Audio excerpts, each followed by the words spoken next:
Araw po sa inyong lahat. Let me begin reading again Isaiah chapter 40 verse 8 and Mark chapter 4 verses 30 through 32.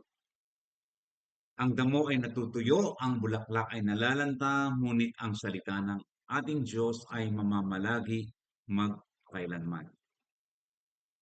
Jesus said, "How can I describe the kingdom of God? What story should I use to illustrate it? It is like a mustard seed planted in the ground. It is the smallest of all seeds, but it becomes the largest of all garden plants. It grows long branches and birds can make nests in its shade." Lagi po natin ipinapaalala ang mga talatang ito mula sa Old Testament and New Testament because I believe that these are the scriptures that explain the growth and the expansion of God's kingdom. At dahilan po sa wala pang kamera nung araw na early church. Hindi kagaya ngayon na meron po tayong very convenient na anytime we can take a picture using our camera, our phone. Uh, the most that we could provide today is a word picture, paglalarawan of what the early Christians, of what the early church was doing, anong kanilang ginagawa, anong kanilang mga event, ano po ang kanilang mga practices, ano ang kanilang ginagawa during the first maybe around 250 to 300 years. The first 250 to 300 years. Samahan po ninyo ako sa pag-uusap natin sa pagpapatuloy ng series na ito, The Story of the Christian Church, Worship, Lord's Supper, Baptism, Marriage, and the social life of the early church or early Christians. Bigyan ko po muna kayo ng snapshot ng isang paglalarawan of their weekly gathering. At alam po natin sa ating Biblia, mga kamag-aral, na napaka-popular nating kino-quote yung Hebrews chapter 20, 10, 24, and 25. Nasabi po sa Hebrews 10, 24, 25 sa ESV ay ganito. And let us consider how to stir up one another to love and good works, not neglecting to meet together, as in the habit of some, but encouraging one another, and all the more as you see the day drawing near. Maging ang New Testament church po ay makikita natin sa pasimula pa, they were meeting together. There was an assembly of Christians gathering together. And the early church was holding their assembly, and to use Justin Martyr's words, they were meeting together on the day of the sun. The day of the sun, on the day of the sun. Historically speaking, Christians met on the first day of the week. At meron pong dalawang dahilan kung bakit they were meeting on the first day of the week.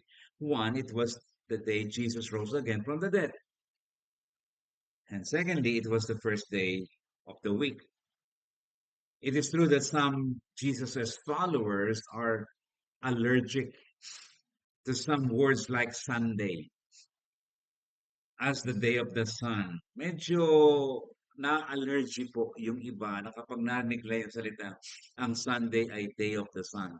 But please understand the context, since historically speaking, in the Roman Empire, days were called in a pagan way, or they adopted the seven planetary week.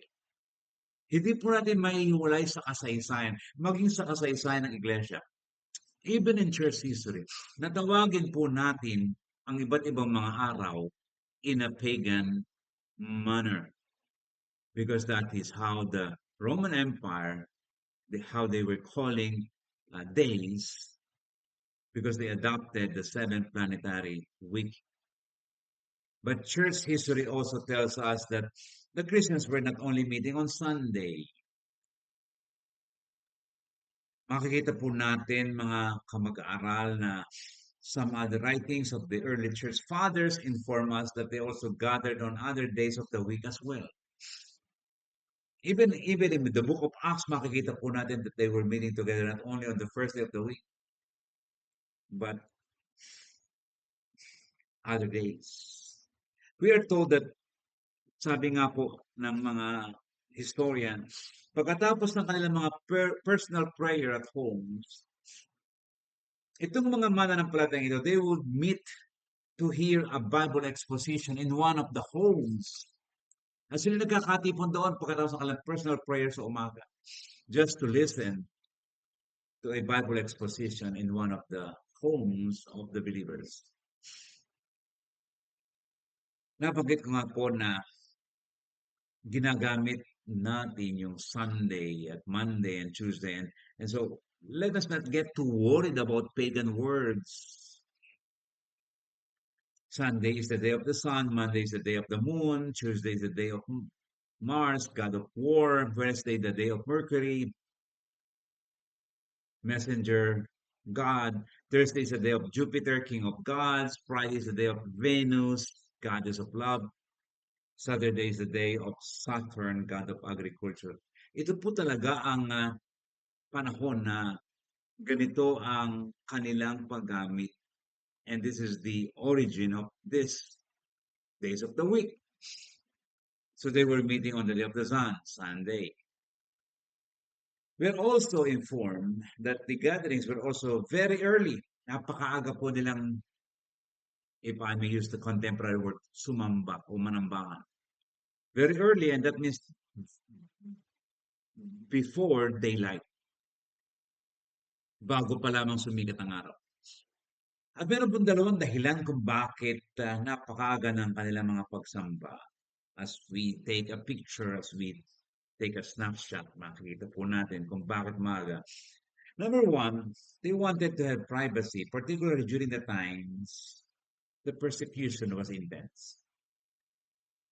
Nag-iingat din po sila at alam nilang mapanganib ang panahon, lalo tigil sa kanila na pinag-uusig ng Roman Empire, ng Estado. This means that their neighbor who were opposed to such kind of gathering won't notice them sapagkat maaga sila nagkakatipon.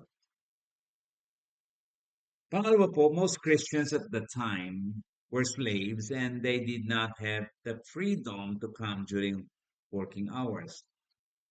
Kaya maaga po silang nagkakasama-sama, nagtitipon-tipon at sumasamba at nakikinig ng salita ng Diyos upang pagkatapos nilang makapanambahan ay sila'y malaya na makapagtrabaho as slaves, as employees. At marahil hanggang ngayon po ay meron pong mga ganitong mga practices ang ating mga kapatiran. They will either attend at night, kung meron mga evening service sa mga churches, sapagkat meron silang mga trabaho sa araw.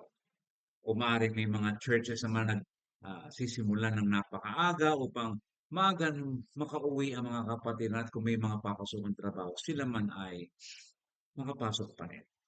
Ganun po ang mga early Christians sa kanilang mga pamumuhay, lalo tigit when it comes to worship, pagsamba on the day of the sun or Sunday. And let me take a picture, a snapshot of the meeting place. Bigyan ko po kayo ng kaunting paglalarawan ng kanilang lugar na pinagkakatipunan. In the 2nd century, ibig kong sabihin AD 100 hanggang 200, there was no church building yet. Wala pa pong mga gusaling pinagtitipunan na kagaya natin ngayon. The believers met in homes. At nabasa po natin yan sa even in the New Testament na they were meeting in homes. In some extreme cases, they will gather in places like the catacombs, like the caves underground, or even in burial places during times of extreme danger. Kung kinakailangan talagang makapagtago dahil lang sa sobrang panganib, doon sila nakakatipon sa mga burial places, sa underground, sa mga kuweba. But there was no church building yet. It seems that the first recorded church building was around AD 230 at Dura Europos, a town east of the Roman Empire. Ito pa lamang po AD 230 ang natawag nating ebidensya ng first recorded church building, AD 30. A little bit late na pa, ano? Ibig sabihin ng second century ay 80, 100 hanggang 200 ay halos mahal talagang wala pa ng mga church building kundi they were meeting in homes. Most probably. The place was said to be a private home. Yung pong Dura Europos, if I pronounce it correctly, it was said to be a private home remodeled to become a larger meeting place. Wala pa po ang mga basilika noon.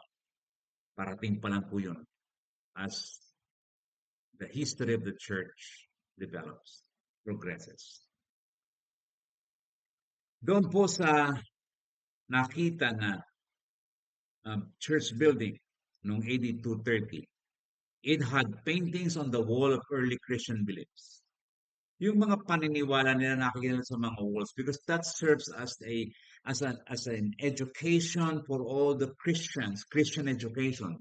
Yung pong mga picture ng Good Shepherd, yung pong picture ng resurrection ni Jesus, makikita po nyo doon sa wall na yun. At makikita nyo rin yung painting ng three Marys who went to the tomb on the day Jesus rose from the dead. At tandaan po ninyo, there was no church architecture yet in the 3rd century. Wala pa po.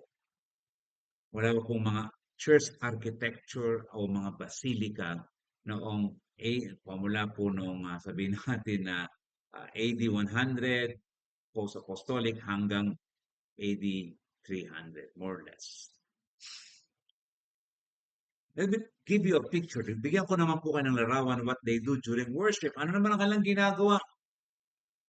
Kuhanan natin, ilarawan natin ang kanilang ginagawa during worship. So what happens when they gather? Ito po yun. Maikwento ko po sa inyo. They would read the scripture together and hear the word preached. Number one po, central to the meeting of the early Christians, of the early church, is the reading of the scripture and hearing the word of God being preached. The readings included both the Old and the New Testament. Kagaya po natin binasa, meron tayong binasa sa Isaiah, meron tayong binasa sa Mark. At ganun po ang kanilang binabasa.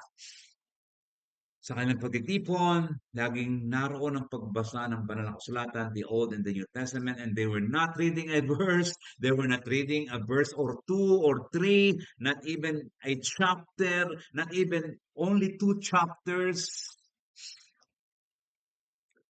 They were reading books of the Bible. Books of the Bible.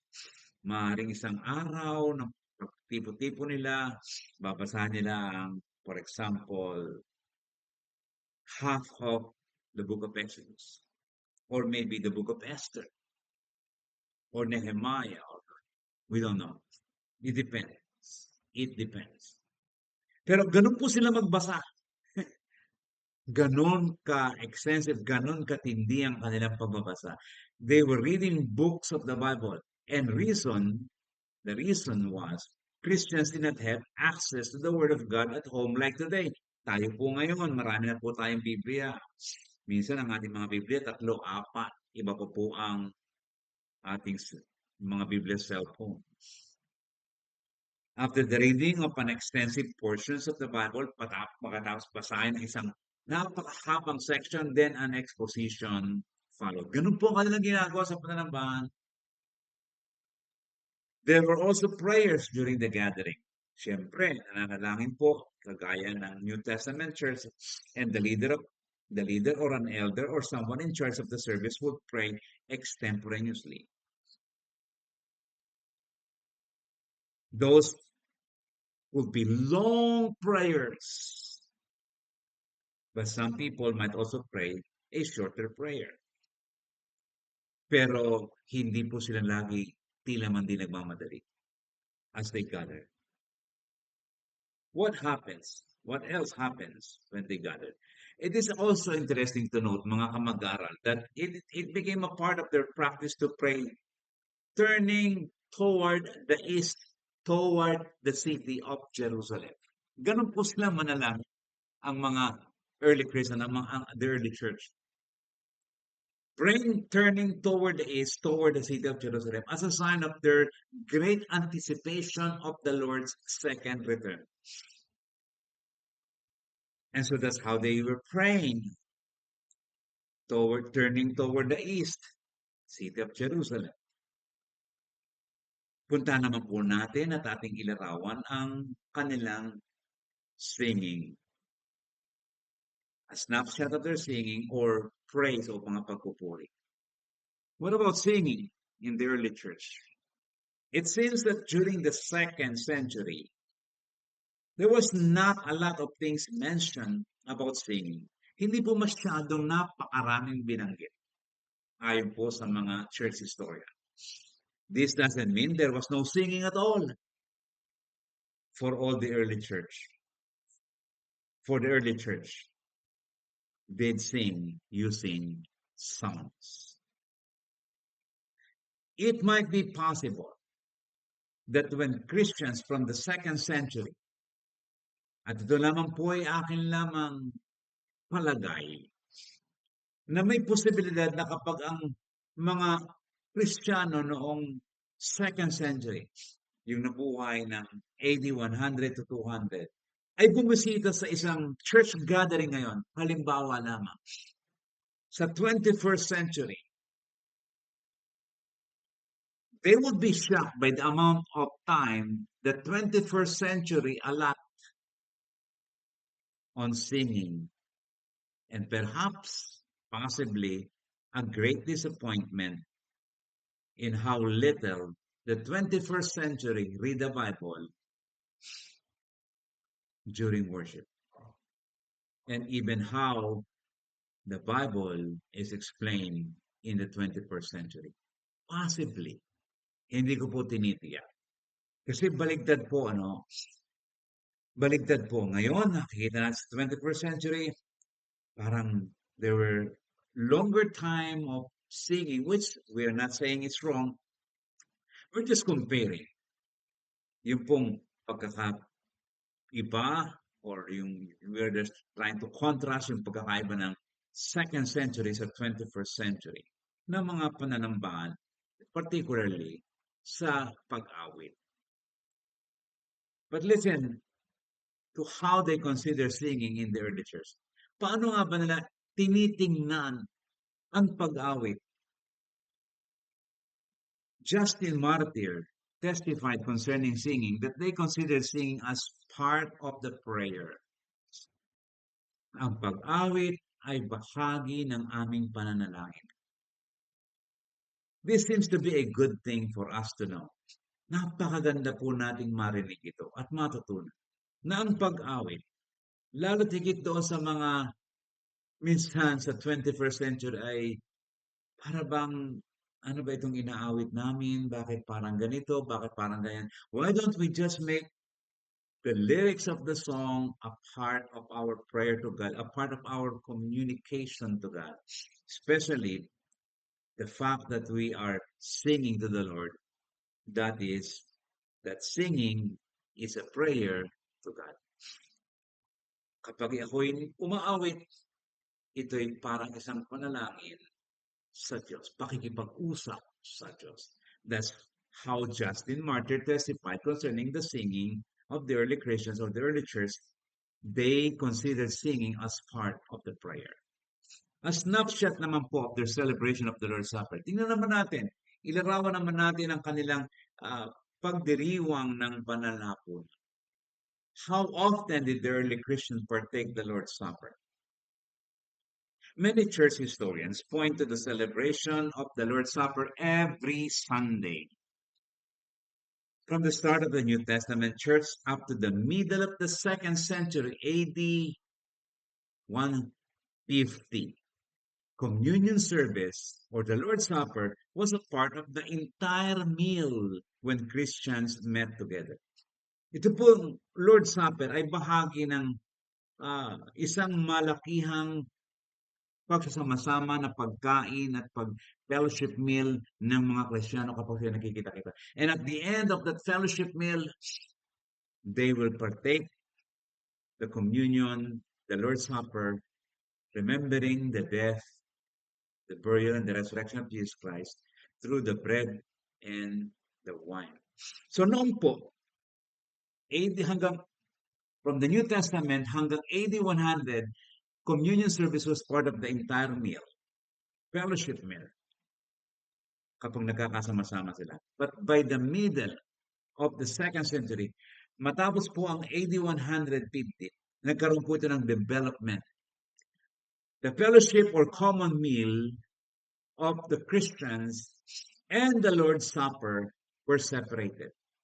Nagkahiwalay na po, unti-unti nang hindi pinagsama, pinaghiwalay, almost the same way most churches are doing these days. Hindi ko po alam kung most churches, baka pwede nga po rin sabing the same way all churches are doing these days. Kasi palagay ko po, wala nang nagpe-fellowship meal at the end, magkakaroon po sila ng communion or Lord's Supper. But that's how they were doing it. Sa New Testament, mga early Christians, and then hanggang sa AD 150, more or less po, according to the church historians. One church historian described the communion service was more of a celebration, remembering God's saving act. Ang tingin ng mga unang mananampalataya ng early church sa communion ay God's saving act, remembering God's saving act. The atmosphere, according to him, was more joy and gratitude than sorrow and repentance. Kapag nagbabanal na hapunan ng mga mananampalataya, it was a joyous moment, a time of celebration. It was a time of gratitude at hindi po lungkot na lungkot. At tila man din walang katapusang pagsisisi sa panahon ng communion. Well, there are different philosophies coming out of it. Kasi parang ang sinasabi nga po ng iba kung bakit dapat tayo matahimik at talagang dapat ay mataimtim, parang gano'n, ano. And I'm not saying na dapat po tayong maging magulo, no? But more joy sa ating puso, lalo tigit sa ating pagtanggap, sa ating anticipation. Ang sabi po na iba kung bakit sorrow, kasi inaalala nila yung na namatay si Jesus. Yung sakripisyo ni Jesus. That's where they're coming from. Sorrow. Kasi si Jesus namatay. Inaalala nila at nalulungkot sila sa kamatayan ni Jesus dahilan sa kanilang kasalanan. And repentance. Kasi nga alam nila na marami silang kasalanan na kinakailangan pang ihingi ng kapatawaran. Eh baka naman po more joy and gratitude. Kagaya nga po ng ating nabanggit kanina, sabi ng isang historian, marami sa mga early Christians, ang kanilang pananaw sa communion, sa Lord's Supper ay remembering God's saving act, yung pagliligtas niya. Na sa panahon ng communion, habang hawak mo yung tinapay at yung saro na simbolo ng kanyang dugo, ay inaalala mo na dahilan dito at hindi dahilan sa aking kakayanan, dahilan sa kamatayan ni Kristo, ako ay ngayon may buhay na walang hanggan. And it was, you are now filled with joy and gratitude because of what Jesus done, remembering God's saving act. At that time, it was the church practice to allow only the baptized Christians to participate during the Lord's Supper. Yun po ang kanilang panuntunan. Ang kinakailangan at pwede lamang tumanggap ng banal na hapunan ay ang mga nabautismuhang Kristiyano, mananampalataya. Ang mga bisita at ang iba na nag-aaral pa ng salita ng Diyos who had not been baptized were allowed to attend the early part of the service, yung pagkikinig ng salita, yung exposition, pwede kayo makinig. The reading of God's Word, exhortation, prayers, kasama kayong lahat. Ang mga bisita at mga hindi pa nabaptisman. But since they had not been baptized, yung mga bisita at saka yung mga nag-aaral pa ng salita ng Diyos, during the Lord's Supper, kapag ito na po ang gagawin, they were being sent away or dismissed. Pinauuwi na ang mga bisita yung mga hindi pa nababautismuhan at ang mananatili lamang na magte-take, magpa-participate sa Lord's Supper ay ang mga mananampalataya. This was their practice ng early Christians sa panahon po yun. And I think it's even a good discussion today na hindi pa rin po matatapos. Iba't ibang pananaw, ang mga mananampalataya ba ang pwede lamang mag-partake, paano mga bisita, sila ba'y lalapasan? And this is a very good questions na pinag-uusapan pa rin po ngayon ng iglesia o sa iglesia. Let's take a snapshot of their practice of baptism. Ano naman po at paano nila ginagawa ang baptism?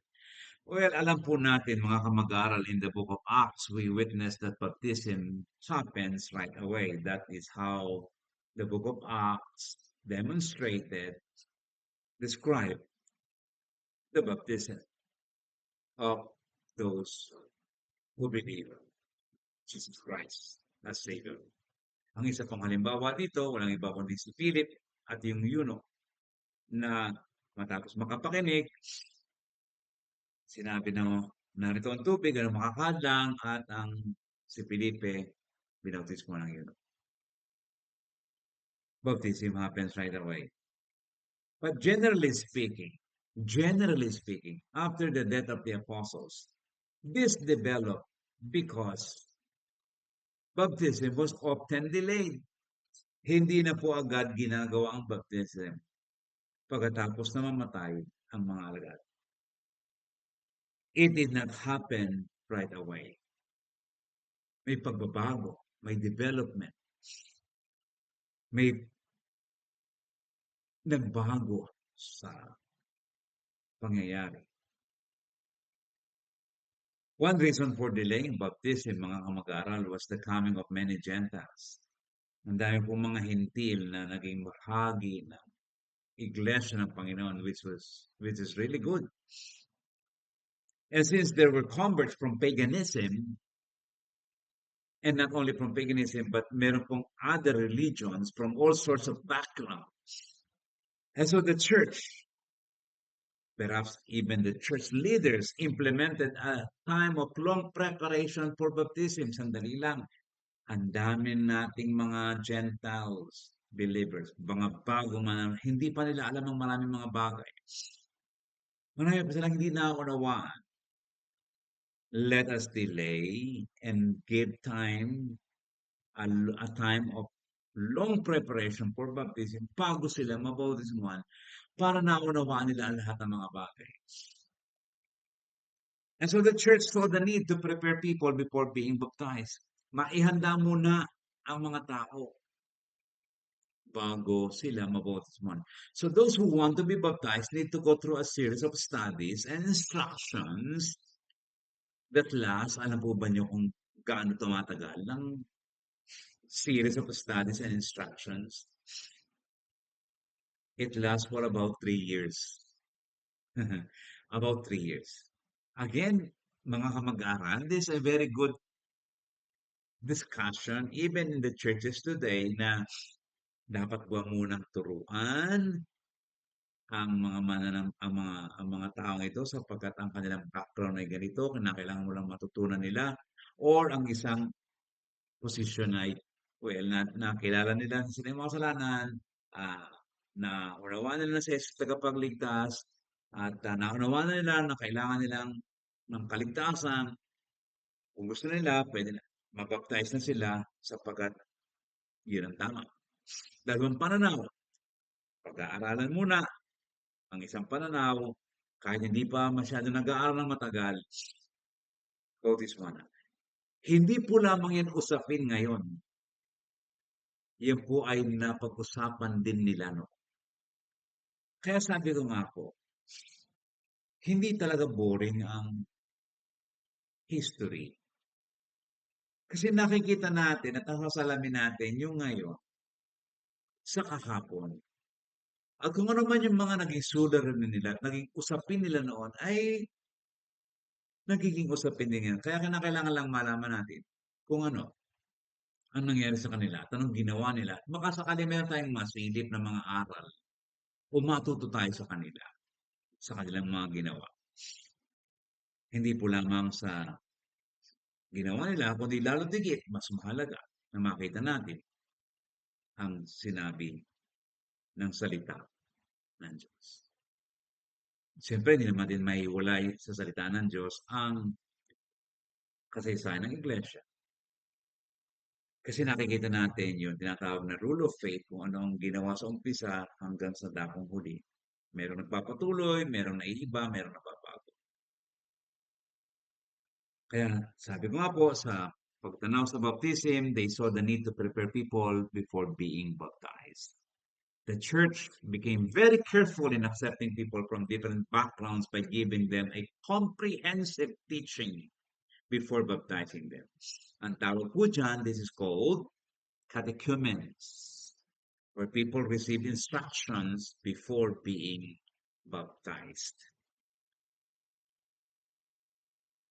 Their practice of baptism, well, baptism was frequently being administered once a year on Easter Sunday. Yun po naging practice nila. The practice in the 3rd century, AD 200 to 299, was that those about to be baptized, ang kanilang naging practice, kung ikaw ay mababaptize sa Easter, at talagang ikaw ay mababaptize na at nagkaroon ka na ng comprehensive understanding of the teaching of God, the Gospel, and the New Testament. Kinakailangan bago ka mabaptize on Easter Sunday, you will fast. Kinakailangan magkaroon ka ng prayer and fasting on Friday and Saturday, and then being baptized and be baptized very early Sunday morning. Ganun po ang kanilang practice. Fasting 2 days sa Easter Sunday, baptism. Ito pa po ang practice ng kanilang baptism. The men and women were baptized separately. The candidates were naked, and after the immersion, the usual baptism, yung pong ginagawa nila ay malimit. Hindi ko po tatalakhayin na mas malawak pa ditong usapin patungkol sa immersion and sprinkling and dipping. Although some of the church historians are pointing to the ideas and to the fact that there were dipping and there were sprinkling, some materialists, some church historians could provide some documents.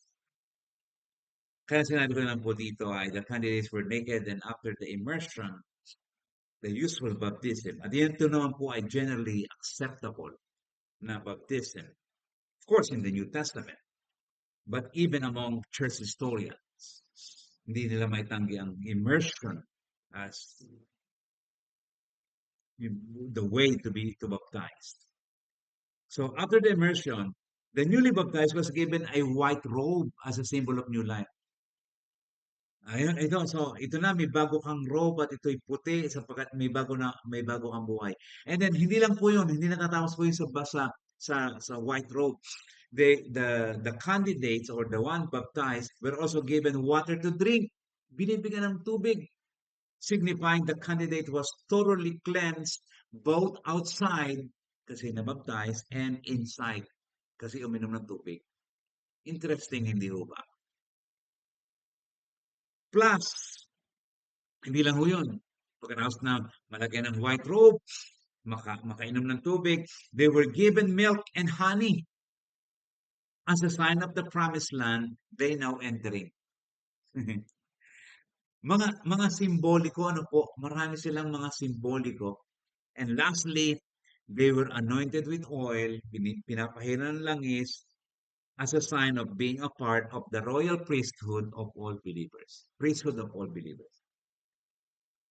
ina-anoint ng oil, pinapahira ng langis. Ito po yung kanilang practice ng baptism na I found it so interesting to look back and to see a snapshot of the practice of baptism. And so church historians interpreted the writings of the church fathers in different ways. Kahit po sinong church historians ay may iba't ibang interpretation sa mga sinulat ng mga church fathers. But lastly, let me say that generally speaking,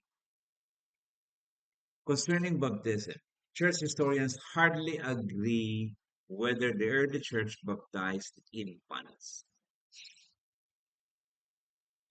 Hindi po nagkakaroon ng isang pananaw ang mga church historians concerning the early church baptizing infants. May I say, with all due respect, that this is where some biases may arise, depending on the denominational affiliation of a historian. Ano ang kanilang kinukwento na practice ng early Christians, post-apostolic, matapos mamatay ang mga alagad? AD 100 hanggang 300.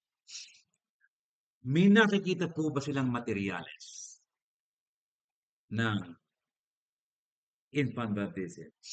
May mga church historian na may nakikita. Meron pong mga church historian na sinasabing hindi ganyan ang ibig sabihin niya. And so, let it leave it let us leave it that way for now, because we are not really very much particular. We are very much particular here on the history than anything else, above all else. Ano po? But just like what I said, minsan ang pagtanaw at ang pag-interpret ay it depends on the denominational affiliation of a historian, of church historian, na minsan hindi po mawala ang mga blind spots and biases. Let me share with you a snapshot and show you a snapshot of their view of marriage and sex. Meron po tayong biblical statement on marriage na pinaniniwalaan ng lahat ng mga mananampalataya. Hebrews chapter 13, verse 4. At ganito po ang sinasabi ng Hebrews chapter 13, verse 4. Marriage should be honored by all, and the marriage bed kept pure, for God will judge the adulterer and all the sexually immoral. This is the biblical statement on marriage. Marriage should be honored by all. By all. Marriage is God's intention even before the fall. Hindi pa po nakakasala si Eva at si Adan ay nasa isip at puso ng Diyos ang marriage. But there were times some chose not to marry.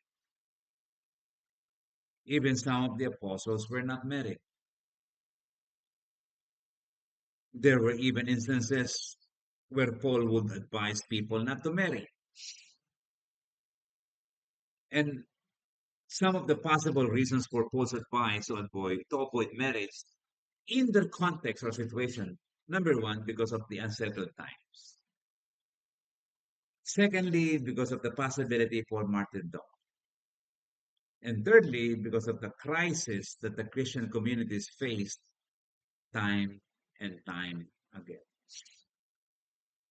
Kasi noon po sa panahon ni Apostol Pablo ay meron rin pong mga persecution at the time was so difficult and the possibility for martyrdom was inevitable, hindi maiwasan, pwedeng mangyari. At that time, it was common for families to break apart. Hindi lamang po sa panahon ni Apostol Pablo, kundi sa panahon ng mga early Christians. Fathers and mothers were killed for the sake of their faith because of persecution. They were killed. Having said this, the early Christians honored marriage. Maliwanag po sa isipan ng early church na ang pag-aasawa ay itinataas at pinaparangalan at itinuturing na banal. Hindi po lamang marriage, kasama din po ang sex. The early Christians believed sex is proper, right, good, and to be honored. The early Christians believe that sex is honored when it is done within and only within marriage. Let me say that again. That the early Christians believe that sex is honored when it is done within and only within marriage. There should be no sexual satisfaction outside marriage because sex is within marriage, limited to marriage, and is to be observed with reverence. That's how the early Christians, the early church, believed. At gano'n nila itinaas ang sagrado, ang kasagraduhan na tinatawag nating sex because God created sex holy. Pinasama na lamang po ng tao. This view of biblical marriage will develop and is really challenged in the years to come as asceticism and celibacy will be elevated in the monastic movements. Magkakaroon po ito ng pagbabago, magkakaroon po ito ng development, not in the sense na ito po ay uunlad, kundi magkakaroon po ito ng pagbabago. That's what I mean.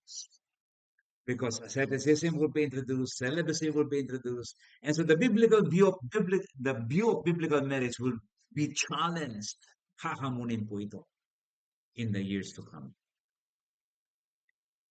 In the years to come, the standard will no longer be marriage and a family, but celibacy and sexual abstinence. Let me proceed with a snapshot and show you a snapshot of the Christian life in society. Bigyan ko po kayo konting pananaw kung anong ginagawa, anong pamumuhay, anong uri ng pamumuhay mayroon ang mga Kristiyano sa gitna ng lipunan. Number one, the early Christians were pro-life. Pro-life po sila. They oppose abortion and infanticide. A practice which was common in those days, yung pinapatay po ang bata. Laban po sila diyan, laban po sila sa abortion. Christians were not only against infanticide, ito po mga ganda sa mga Kristiyano, hindi lang nila tinatangkilik sa they were against infanticide. They also took care of many of the children, abandoned and raised them in Christian homes. Yung mga inabandon ng mga bata, ang ginagawa po ng mga early Christians, ng mga unang mga mananampalataya ng early church, ang kanilang ginagawa, tinitipon nila yung mga ina-abandon at kanilang inaalagaan. At sapagkat sila ay mga Kristiyano, natuturuan din po nila ang mga batang ito na iniwan ng mga magulang ng salita ng Diyos. That's the Christian life in society. The early Christians were pro-life. They opposed abortion and infanticide. Pangalawa po, the early church was known for being compassionate. The church took care of orphans, widows, and the poor. At kilalang kilala po ang mga Kristiyano sa kanilang pagiging mahabagin sa mga ulila, sa mga namatayan ng asawa, sa mga balo o bao, mga widows and the poor, lalo tigit sa mga mahirap. And since the church met at homes and no buildings to maintain, ito po ang positive light. Sapagkat wala silang pinagkakaguluhan masyado, walang employed staff, walang ministerial or administrative na bibigyan ng mga love gift or honorarium or whatever. All the money collected could be used to help the poor, to help the widows, and the orphans. And so the early church was known in society for being compassionate. Hindi lang for being pro-life, hindi lang for opposing abortion and infanticide, but they were known for being compassionate.